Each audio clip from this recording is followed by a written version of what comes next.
कैसे हो मेरे प्यारे बच्चों। आज मैं आपके लिए एक बड़ी ही मजेदार कहानी लेकर आई। बच्चों, अक्सर ऐसा होता है जब एग्जाम पास आते हैं तो कई बच्चों को एग्जाम से डर लगने लगता है। एग्जाम उन्हें पहाड़ जैसा लगने लगता है। बताओ ऐसा क्यों होता है? चलो ये बात मैं आपको इस कहानी के जरिए समझाऊं। इसे ध्यान से सुनना क्योंकि ये कहानी हमें बहुत बड़ी सीख देती है।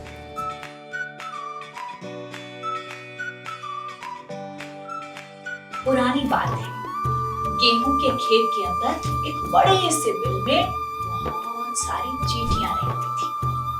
उसी खेत में एक टिड्डा भी रहता था। चींटियां सुबह सुबह अपने बिल से निकलती और गेहूं के खेत से दाने उठाकर अपने बिल में ले जाती। ऐसा करके शाम तक वो ढेरों गेहूं के दाने जमा कर लेते। दूसरी ओर टिड्डा पूरे दिन इधर से उधर घूमता, खाता पीता और आराम से रात होने पर सो जाता। ये बात गर्मियों के दिन की है। एक दिन टिड्डा खेत में यहाँ वहां कूद रहा था और काफी चहक रहा था। टिड्डा बहुत मस्ती में था और गाना भी गा रहा था। वहीं चींटियां हर दिन की तरह दाने जमा करते हुए एक कतार में जा रही थी। चींटियों का ये झुंड टिड्डे के सामने से गुजरा। टिड्डे ने देखा कि चींटियां एक गेहूं के दानों को लेकर जा रही हैं और उसे अपने घर में ले जाकर इकट्ठा कर रही हैं। ये देखकर टिड्डा चींटियों से बोला, अरे चींटियों, तुम क्यों इतनी मेहनत में लगी हो? अरे मेरे पास आओ, मुझसे बात करो, गपशप लगाओ। क्यों खाना इकट्ठा करने में अभी से इतना पसीना बहा रही हो? तभी झुंड में से एक चींटी ने कहा, कुछ दिनों बाद ठंड आने वाली है और मैं ठंड के उन दिनों के लिए खाना जमा कर रही हूँ। और मैं तुम्हें भी यही सलाह दे रही हूँ कि तुम भी खाना जमा कर लो, ताकि आने वाले समय में जब सर्दी बहुत बढ़ जाए तब खाना तलाशने में दिक्कत ना हो। टिड्डा चींटी की बात सुनकर जोर जोर से हंसने लगा और बोला, ठंडी के मौसम को आने में तो बहुत समय बचा है, उसकी चिंता अभी से क्या करें? मेरे पास बहुत खाना है, तुम लोग बेवजह अभी से अपना वक्त बर्बाद कर रहे हो। चींटियों ने सोचा टिड्डे से फालतू का दिमाग लड़ाने का कोई मतलब नहीं है, अपना काम जारी रखा जाए। चींटियां वहां से चली गई और दाना इकट्ठा कर लिया।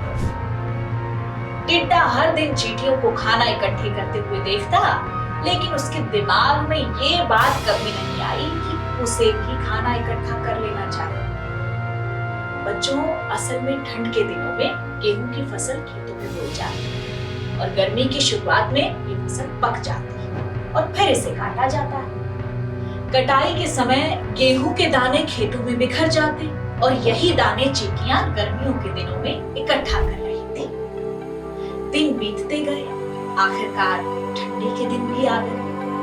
खेतों की जुताई करके गेहूं बो दिए गए।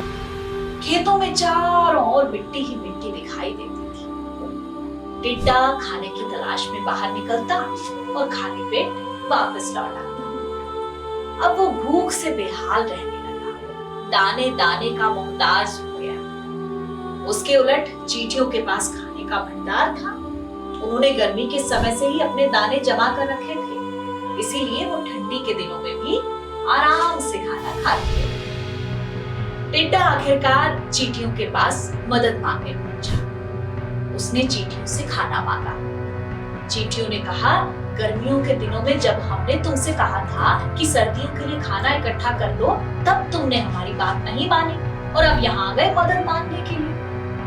ये देखकर टिड्डे को भी अपनी गलती का एहसास हुआ और सोचने लगा कि अगर उसने भी समय रहते अपने लिए खाना जमा कर लिया होता तो आज दाने दाने के लिए मोहताज नहीं होता।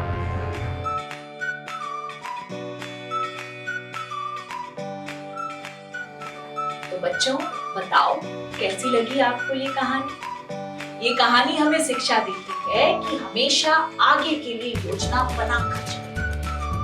आगे आने वाले दिनों में क्या क्या करना है, क्या क्या आपकी जरूरत होगी, आप पहले से ही ये प्लान करके चलो।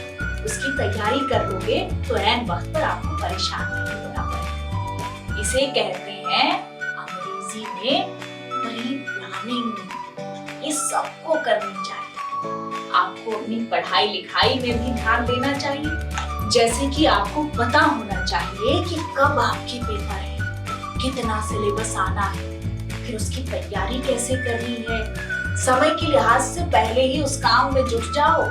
ऐसा करोगे तो कभी भी आपको एग्जाम से डर नहीं लगेगा। समझ गए ना बच्चों? अब मैं चलती हूँ, अगली बार फिर आऊंगी एक और मजेदार कहानी।